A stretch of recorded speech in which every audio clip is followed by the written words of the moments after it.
वे मौलवी अबुल के बड़े ठाठ थे। खद्दर या लट्ठे की तैबंद की जगह गुलाबी रंग की सब्जधारियों वाली रेशमी खुशाबी लुंगी, 2 घोड़ा बोस्की की कमीज जिसकी आस्तीनों की चुन्नटों का शुमार सैकड़ों तक पहुंचता था, ऊदे रंग की मखमल की वास्कट जिसकी एक जेब में कुतुबनुमा होता तो दूसरी जेब में नस्वार की नकरई डिबिया होती। सर पर बादामी रंग की मशहदी लुंगी जिसमें से कुल्हा की मुतल्ला चोटी चमकती रहती थी। हाथ में आसा जिस पर जगह जगह गिलट के बंद और पीतल के कोके जड़े हुए थे। बालों में कोई बड़ा काफिर तेल जिसकी खुशबू गलियों में लटकती रह जाती थी। कदरे ऊपर उठी हुई पुतलियों वाली आंखों के पपोटों में सुरमा तो जैसे रच कर रह गया था।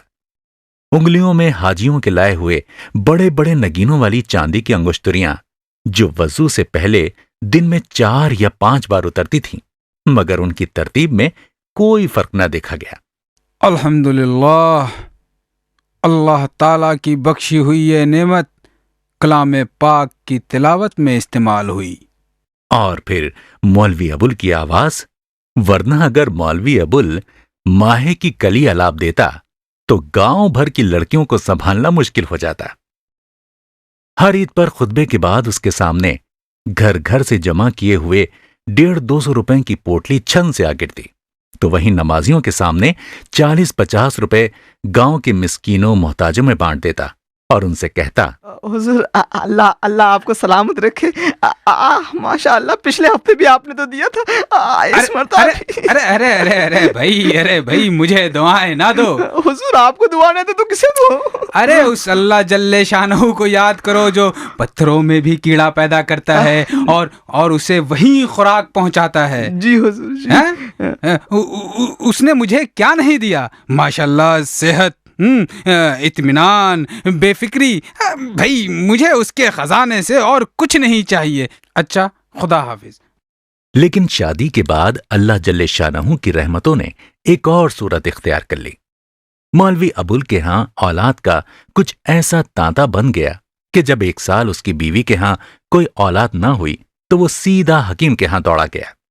उसे यकीन था कि बच्चा नहीं हुआ तो ज़ैबुन्निसा के निज़ाम तख्लीक में कोई गड़बड़ पैदा हो गई है। ज़ैबुन्निसा के यहां बच्चा ना होना ऐसा ही था जैसे पूरी रात गुजर जाने पर भी सूरज तुलू ना हो।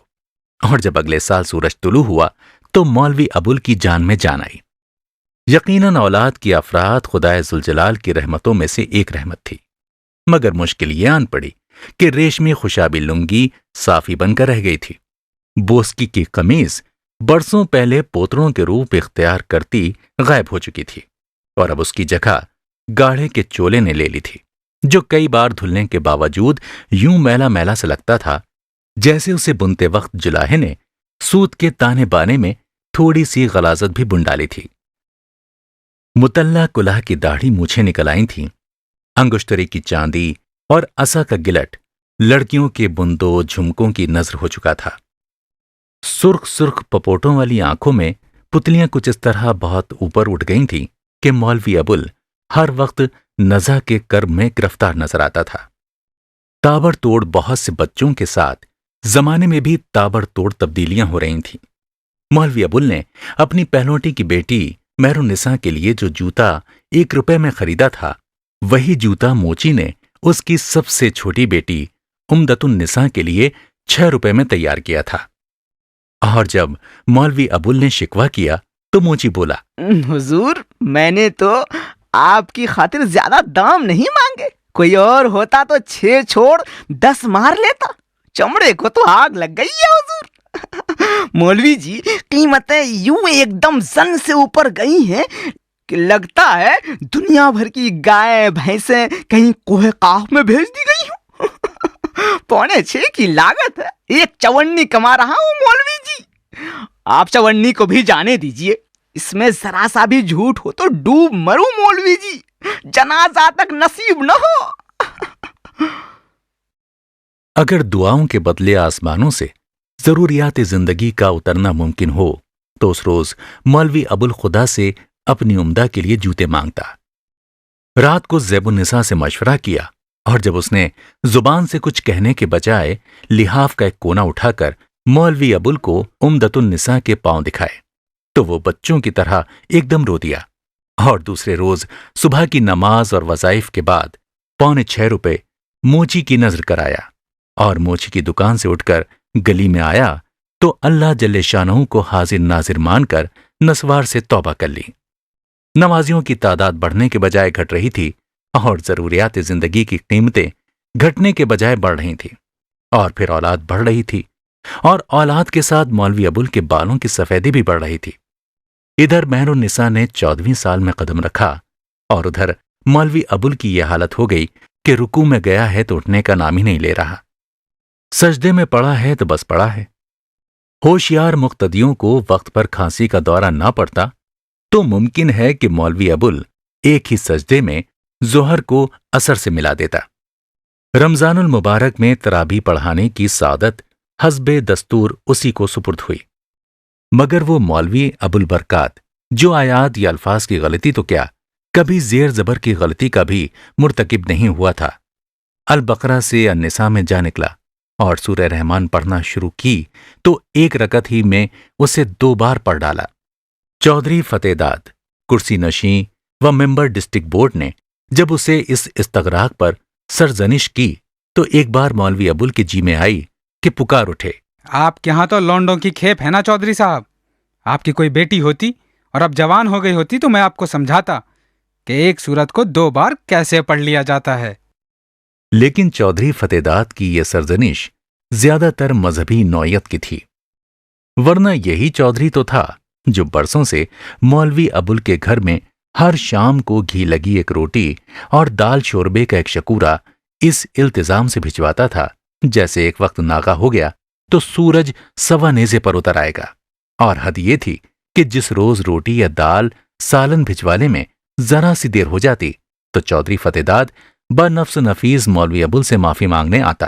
किबला, मैं माफी चाहता हूँ, आज वजीफा देर से पहुंचा होगा। किबला, मैं इस गफलत की माफी चाहता हूँ। मुझे बहुत शर्मिंदगी का एहसास हो रहा है। चौधराइन जरा बीमार थी और खाना नाइन ने तैयार किया। ये भूल गई कि आपको अगर देर से खाना पहुंचा तो मुझे एक रोजा रखकर कफारा अदा करना होगा। ये वजीफे मुख्तलिफ नौइयत के थे और जुमेरात को तो मौलवी अबुल के यहाँ ना आटा गुनता था और ना हंडिया चढ़ती थी। मौलवी अबुल के अकीदतमंदों के यहाँ से 1 दर्जन के करीब बड़ी जानदार रोटियां आ जाती थीं।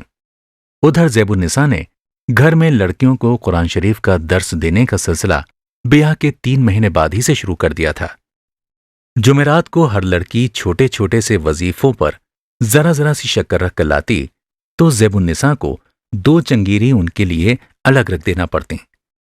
उस रोज दोनों वक्त सब खूब सैर होकर खाते।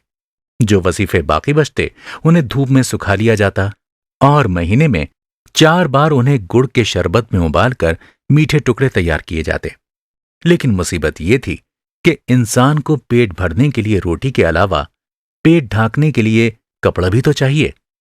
चौधरी फतेह मोहम्मद हर नई फसल पर मौलवी अबुल को एक पोशाक भी पेश करता था, लेकिन जब भी ये पोशाक घर में आई एकाएकी दर्जी की दुकान सज गई। ज़ैबुन्निसा, मेहरुन और जुबैदा और शम्स को पास बैठाकर लट्ठे के तैबंद का तिहा पांचा करके रख देती और यूं ननहूल के बहुत से चोले निकल आते। मलमल की पगड़ी से भी कुछ ऐसा ही बर्ताव होता और यूं चंद महीनों के लिए मौलवी अबुल की औलाद बिल्कुल नंगी होने से बच जाती।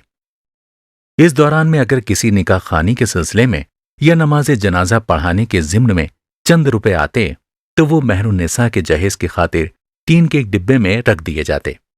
बच्चों के पेट बढ़ रहे थे और बाकी जिस्म सुकड़ रहा था।